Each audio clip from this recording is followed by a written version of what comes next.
Support groups. So I've been put into support groups when I've been put on the waiting list for one-on-one therapy, but it's just been too long. I'm kind of still waiting from last year, so that's that. So if you go to a support group instead, that can be really helpful. I went to an anxiety group, and just hearing other people speak about similar problems to mine really helped me. I've since started my own support group every other Wednesday, and people just come and they go whenever they're having a low time, and they can just talk to people who get how they're feeling. And when you see a bunch of nodding heads that agree with what you're saying, it just there's no greater feeling, because with anxiety and depression, it's a very lonely disorder, and so you feel like you're the only person who's got it, even though there's millions and trillions, and probably the person sitting next to you who's got it, even though they seem like they're fine. So that's that. Spirituality. I mean this not in terms of religion, but if religion is what you want to practice, then great, or you already do, then great. But spirituality is when you connect with something other than what's here, what's obvious. It's a greater force, if you will. So even if spirituality is simply meditation, when you sit and you connect with your inner self, that is still being spiritual, because you connect with your own spirit.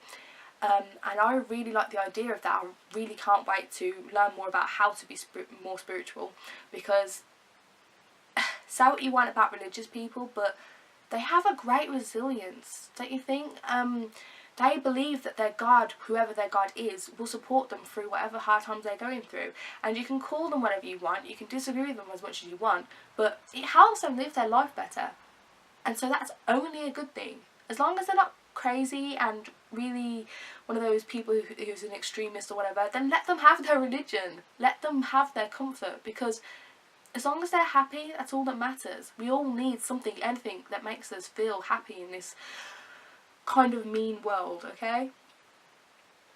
Acupressure is basically like acupuncture, but it's when like you go on those acupressure mats, and they can like connect with your feet and open up your feet, which then sends channels to the rest of your body, kind of like reflexology.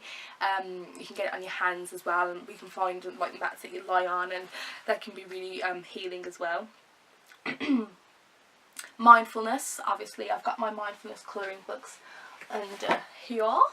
So mindfulness isn't just colouring books, but it's when you focus on something and only that thing, and so you're forced into the moment. With mindfulness colouring books, because they're so detailed, you're focusing on staying in the lines and making the pretty colours and the sound of the pencil, and that brings you into the moment. Mindfulness brushing your teeth, so you can like feel the bristles against your teeth and your gums, and I know it's a really weird feeling, but it's something that you do every day, and yet you don't realise that you're doing it, and that can be really, really beneficial to you. Mindfulness walking, where you feel the pavement, hear the splash splash and the cars driving by. Anything like that can be really, really, really, really useful, because it's a growing practice. People have really gone crazy over mindfulness. Sleep therapy. So if you're not sleeping well, which I never do, any kind of sleep therapy can be really helpful to you. With the season, with it being winter, SAD is a big thing for a lot of people, myself included. If you can have light therapy, you can get lamps or crystals that help you to get kind of the same light that you would have got in summer, and it helps you keep your body clock in whack, because that happens to a lot of us. With it being so little sunlight, your mood is affected, and that's fine, that's normal. But if you get light therapy, then you can help put it back into a normal routine.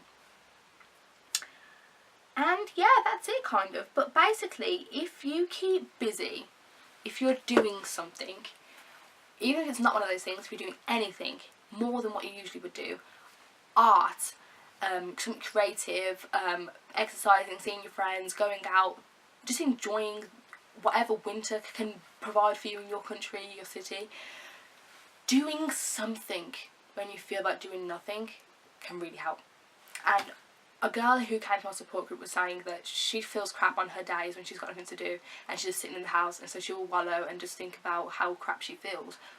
Duh, that makes sense, because your mind isn't doing anything else, so it's going to focus on whatever bad negative thoughts you've got going on. And so if you get up and you do something instead, your mind is busy, you're not thinking about what's going on, and that's okay. Obviously, if you've got a real reason as to why you're feeling crap, then you need to tackle that reason and not run from it, not distract yourself from it. You need to maybe seek a professional who can help you to unravel that in a safe environment. If you don't want to seek a professional, then please speak to somebody who you know and somebody who you love. I didn't really want to do this, but this is my book that I wrote. It's a self-help book called From My Suffering, 25 Ways to Break the Chains of Anxiety, Depression and Stress. This book, I wrote it when I was depressed, and writing it helped me not to be depressed anymore. And it just lists 25 ways that I feel that people can start to feel better in times of struggle. So the first way is acceptance. Second is exposure, so doing things that you wouldn't normally do. There's exercise. There's sex and masturbation. Yes, that's in there too. Oriental medicine and massages. Community and unity. Communication. Fun. Arts and creativity. Relationships. Diet and sleep management. Reading. So read this. Whoops, where's that one? Journals. Oh, that's a pause. The now, so that's like the mindfulness that I said. Finding your purpose in life, what you need to do. Look good. Hobbies. Whoops. Gratitude and perspective. Travel. The pillars of your life, so things that make up who you are and what you do every day. Developing yourself. Money and stability. Cut it out, so cutting out any of the negativity. Having plans. Be honest with yourself. And the last one is experience life. So they're my 25 ways to having less anxiety, depression or stress. We all have periods of this, whether you've got it a lot or a little, it doesn't matter. Something in this book will help you. It's got little explanations, tasks to do, quotes from various authors and channels and whatever that I found that related to the topic. And more importantly, it's just me being me, speaking to a friend, because you are my friends and I want you to be okay. So if you're feeling a bit crap, or you're lost or unsure, or you want to change something in your life and you want to know what else there is out there apart from therapy and medicine, then do the things in this video, research them more than I have. I know that this was a bit of a crappy introduction and I'm sorry, but once I get deeper into them, you'll get deeper into them too. The whole point of this was for it to be a journey. I'm not very knowledgeable at the moment, but I will be, and as I learn more about these things and practice them myself, I will share them with you, and I promise that they'll start to feel better.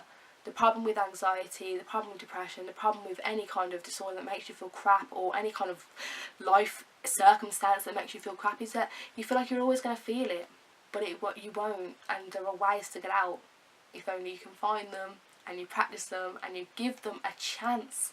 If you read my book once, it will not fix your life. But if you practice techniques in there and give them a real chance, then they will.